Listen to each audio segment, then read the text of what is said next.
kula tahay runta inay wax badbaadiso.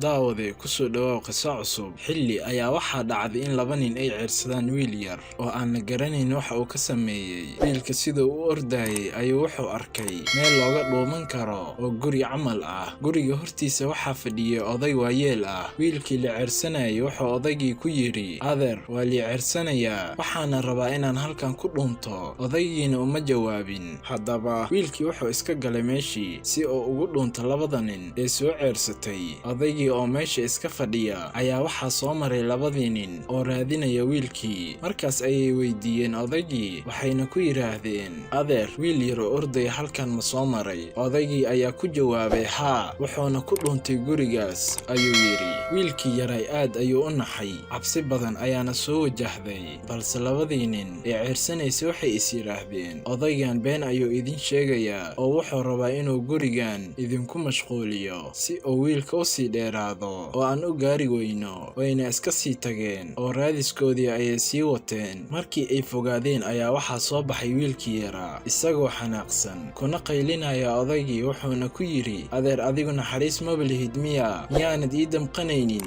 maxaad ugu sheegtay meesha aan ku dhuntay? odaygii ayaa ugu jawaabay hadal xigmadaysan isagoo ku yidhi, hadday beentu wax badbaadinayso, runtan wax way badbaadisaa. haddii aan been u sheegi lahaa, xagga rabbi dembi ayaan ka geli lahaa, adigana waxaa laga yaabaa inaadan badbaadi lahayn, balse hadda runta ayaa ku badbaadisay. wiilkaygiiyow, ogowna runta waa waddada lagu badbaado. inta badan ma jeclin in aynu runta maqannaa, sababtoo waxaynu ka cabsanaynaa in khiyaaliga ee dhalanteedka aan ku jirnaa burburo. laakiin haddii aad rabtid inaad isbeddesho, guulaysatana ku dhaqan hal sharci, runta waa sida libaaxa, umana baahna inaad difaacdo. iska daana ha tagtee, iyadaa ugu dambayn is sharaxaysa.